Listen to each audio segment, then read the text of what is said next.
Welcome to The Finer Things. I'm Ahmed. And I'm Nick. In case you missed it, last week we put out an episode of our show, Not So Fine, where we took a look at the Ardbeg Wee Beastie 5-year Scotch. What are we looking at this week, Nick? This week we'll be taking a look at my recently acquired Vienna Acoustics Mozart Grand loudspeakers.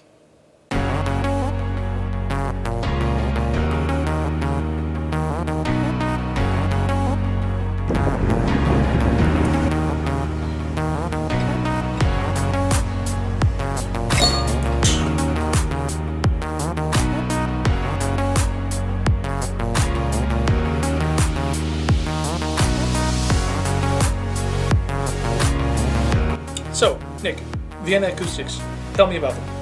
Sure. Vienna Acoustics was founded in 1989 in Vienna, Austria, and is known for their exceptional build quality and naming their speakers after the famous composers that hailed from Vienna. Vienna acoustic speakers follow neither fad nor fashion, and that includes the recent trend of stratospheric pricing.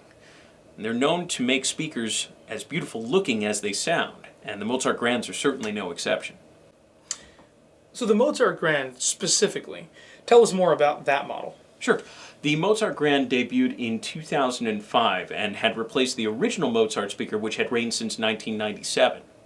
The Mozart Grand is a 2.5-way design with a 1.1-inch hand-coated silk dome tweeter and twin 5-inch woofers made of a very interesting material called X3P, which is a highly refined polypropylene which allows for the driver to be low mass with high damping and extreme rigidity compared to traditional polypropylene cones. So the cabinets are absolutely gorgeous. What is that?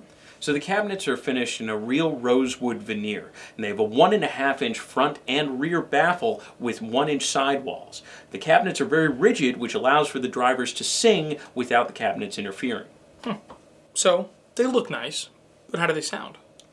They sound warmer than my Bowers Wilkins DM603S3s I previously had in my system. Warmer, but more resolved. The sounds that my system produce are richer and fuller with the Viennas without ever sounding bloated or incoherent. I have to say, having listened to both, I totally agree. It's not too often you get to make a change in a system that both warms it up and helps with detail and coherency and imaging, without some kind of crazy price jump, that is. So what is the price point, retail anyhow, originally of the two? And how do you feel they compare from a value perspective? So the Bowers Wilkins DM603S3s originally retailed for $1,000 a pair when they were launched in 2002. The Vienna Acoustics Mozart Grands retailed for $3,500 a pair when they were launched in 2005. Having said all of that, I believe that the Vienna Acoustics are definitely the better value here. What they've done to my system is nothing short of transformative, and I couldn't be happier with the results. If I had to live with the Vienna Acoustics for a long time, I'd be very happy. For a while, anyway. Well, I think we've done it. If you like what you see, give us a like. If you like what you hear, subscribe. If you really like what we're doing, go ahead and tap that bell. And follow us on social media at Facebook, Instagram, and believe it or not, we have a Twitter. Hey, listen, thanks for watching. Check us out next week at 12 p.m. EST for our show, The Finest Things, where we're going to cover the AudioQuest USB Diamond, as well as objectively prove that hi-fi audio cables make a difference. Stay tuned. Stay tipsy. Stay classy.